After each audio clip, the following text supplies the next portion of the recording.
Good day, everyone. My name is Shaba the tutor. Today, we're going to be focusing on cosine rule, mainly proving the cosine rule. Now, before you try to prove the cosine rule, you must first familiarize yourself with the general formulas. But then I'll leave that up to you to see how they work, because all you need to do is just to cram. Or okay, if your subject of the formula is a, that means the ones that follow after the equal sign are going to be BC minus 2BC cos, then the angle of the side that is opposite to what? To the subject of the formula. Now, I'll just continue from here. Now, let's say you are required to prove the sine rule, but then you're only going to be asked to prove one of these three. So let's say you are asked to prove what? Let's say this one. Now, the first thing to do is to do what? Is to construct your what? Your height on what? On this triangle. But before that, you have to what? You have to label your triangle.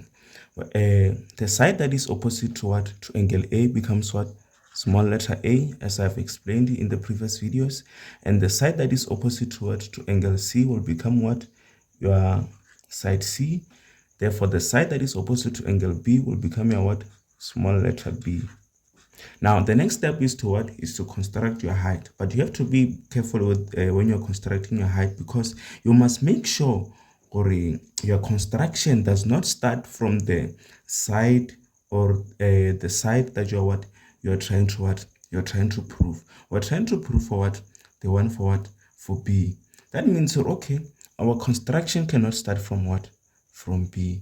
It can either start from what? From A, or from what? From C. Now, in this case, let's start for our construction from what? From C. This is our height. It's making a what? A 90 degrees here, dividing the triangle into two triangles. Therefore, we're going to call this point our what? D. Are we together? Now, after constructing, when proving the sine rule, remember when we were proving the sine rule, we used our what? Trig ratios. But here, when we prove the cosine rule, we're going to use what? Theorem of Pythagoras. And also, you can only use theorem of Pythagoras in a what? In a triangle that has what? A right angle. Now, the next step from here is to what?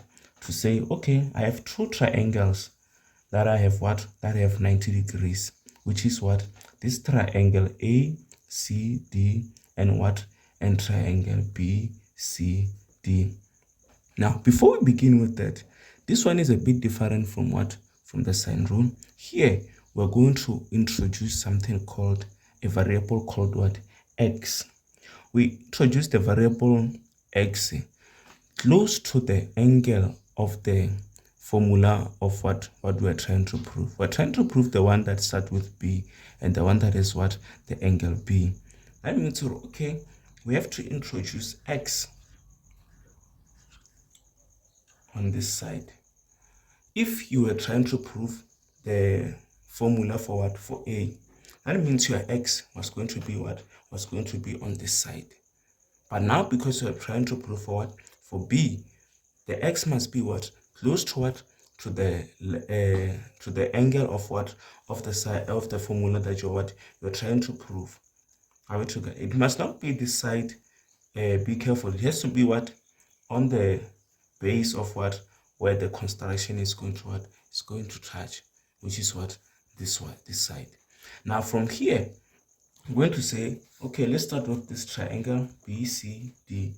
If we start with the triangle BCD, we're going to say in triangle BCD, using theorem of Pythagoras, A squared is equals to what? H squared, which is the height, A squared plus what? Plus X squared. Just the same as with sine rule, we're going to try to make what? The height subject of the formula. To make height the subject of the formula, we're going to take the X to the other side. It will be A squared minus what? X squared, which is equals to what? H squared. Therefore, we call this one equation 1. We go to the second triangle, which is triangle ACD. We do the same thing in triangle ACD. B squared is equals to what? Don't forget to mention, okay, this is what? Your theorem of what? Of Pythagoras. If we're going to say what? B squared is equals to what?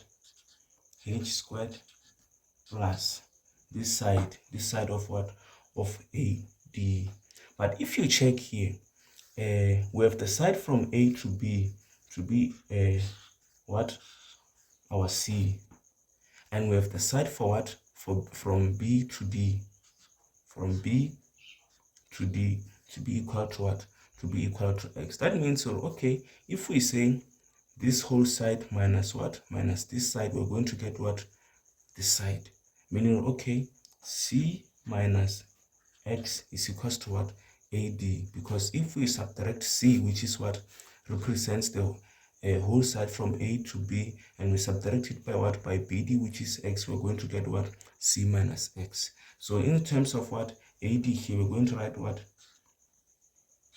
C minus X squared. Now let's try to expand this.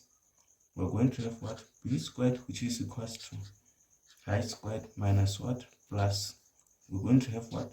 C squared minus 2cx plus x squared.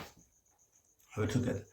Therefore, we can also what? Call this one equation what? Equation 2.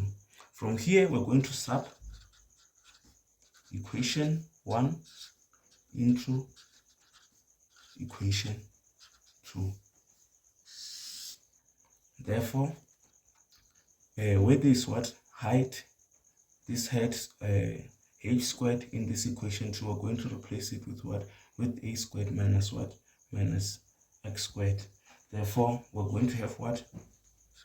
B, let me write it here. We're going to have what? B squared, which is equals to what? Instead of this height now, we write what? A squared minus what? Minus x squared. A squared minus what? Minus x squared. Plus the c squared minus 2 minus 2cx plus what? Plus x squared. If you check here, this x is going to cancel this one. Therefore, we're going to be left with what? B squared, which is equals to what? A squared plus c squared minus 2cx. Can you see the formula is almost the same as the one that we have to prove? But what is the difference? The difference is that here we have what? We have x. Here we have what? We have a cos b. That is the difference. Now we come back to our what?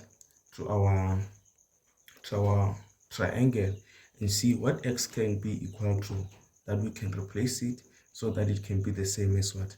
As this formula.